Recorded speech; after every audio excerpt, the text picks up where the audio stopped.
I don't know what naturalism is.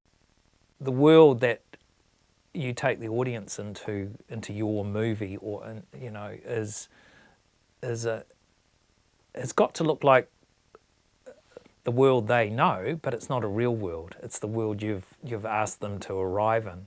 And so, as the cinematographer on a movie, you've kind of got the title sequence to kind of bring the audience into your world. And then once you've got them in your world, the role of the cinematographer is to actually keep the audience in that world. So you can't be kind of like mixing styles or mixing stuff. And you know, there's a real discipline in actually working out the texture of it. Most of us youngies at Pacific Films, we spent basically 3 years in a constant state of grieving, because we were all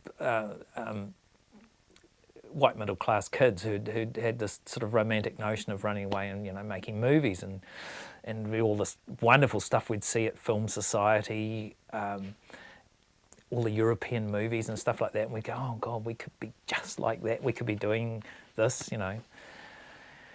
And the Tangata Whenua series came up, and then suddenly you're in the middle of the Uruweras, or you're up on the east coast and with Ngāti Porou, or you're on the other coast in the Waikato. But the reason I say, you know, we were in a constant state of grieving was we'd go away and experience some of the most profound stuff of really challenging us as human beings and our families. And you know, we had been brought up in certainly I was brought up in Gisborne, and then we moved to Wellington, you know, with all the cliches of Maori being lazy, cunning, all of those things. And of course, you know, you're suddenly in the middle of an incredibly sophisticated society, village, the marae, and you'd be discovering this country that you didn't know. So you'd come back to Wellington and be chatting to your flatmates and your girlfriend, your wife, and that sort of thing about this great journey and this thing, and no one cared. They'd be just, oh, you've been working on that Maori stuff again, you know. And in a way, if we'd been to China or South America and come back, it would have been, oh wow, you know, tell us about the culture, tell us about the people. But we'd gone to our own country, and Barry Barclay on the Tangata Whenua series, young, handsome, vibrant,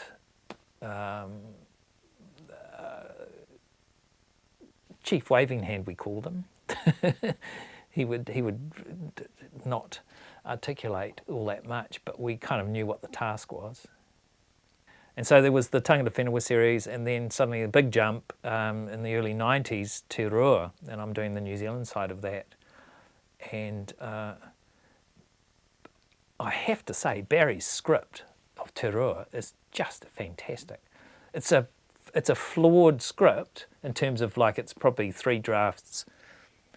Maybe we shouldn't have been shooting that draft, but the politics and the humanity into it and the community is just fantastic. It's extraordinary. Naively, I really thought that Te Rua was going to actually fulfil the same function as Dances with Wolves did, you know, on the international stage. I really thought it was as, certainly from the screenplay, I thought it had the potential.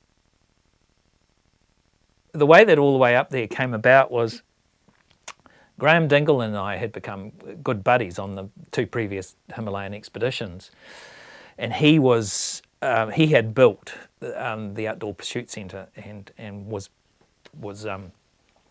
which had been a huge struggle for him to put together, and the place was running really quite efficiently. And I would phone him from time to time just to see what was happening. And I phoned him this one particular time and said, you know, what's happening, blah blah blah, how's it all going? And he said, oh, we've just had a disabled course through and I sort of said, well, you know, how does a disabled course work? You know, and so he explained to me, you know, people in wheelchairs, and we had to do this and that, and we were putting people up the climbing wall, et cetera, et cetera. And then he said, there's a guy, Bruce Burgess, who's convinced us. No, he's talked us into us taking him to climb Ruapehu, take him to the top of Ruapehu. And immediately I went, wow, this sounds like really good, you know. And we met the wonderful Bruce Burgess, who was wheelchair bound, quadriplegic, spastic. And he was an absolute delight. So we shot the documentary as it happened, and luckily on the Wednesday was a beautiful clear day, and at 3 a.m. we're in the dark on the ski toes, freezing cold.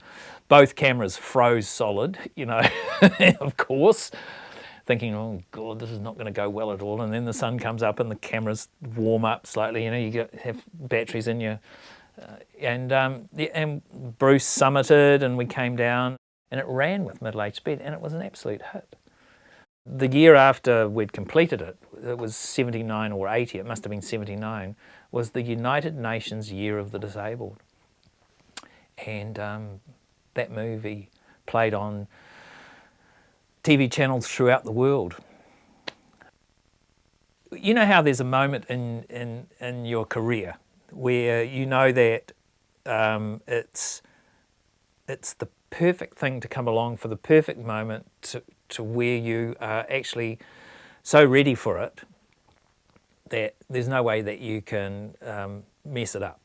And Starlight Hotel came along at a time when I'd shot 3 feature films, and I'd shot a hell of a lot of TV commercials. My commercial company, which I'd set up myself, it was going reasonably well. And then Starlight Hotel came along, and there was something completely perfect around about the story. I really enjoyed working with Sam Pillsbury.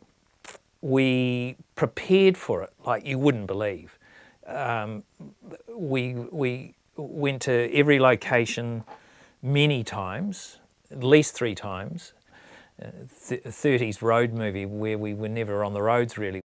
The movie was about our characters intersecting the roads, and they were going across country.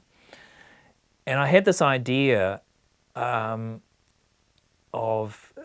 kind of it feeling as if it was painted, as if the movie was painted. And of course down in central Otago the light is just extraordinary. But the light that hits the land is trick, because the land is sort of hot, and then you've got the sky, which is also really dramatic. But exposure-wise, it's really hard to kind of get them matched up.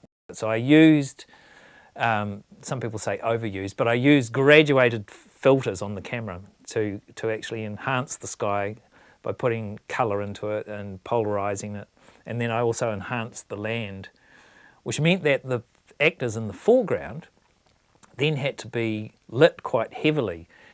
So you had, without being too academic about it, you had this sort of proscenium arch feel of the land and the backdrop and the stage with the theatrically lit players in the foreground.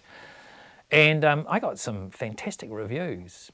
In fact, there was Leonard Moulton wrote it up in his book as, you know, something quite fantastic. I got calls from the US to look at movies, to come and shoot movies afterwards.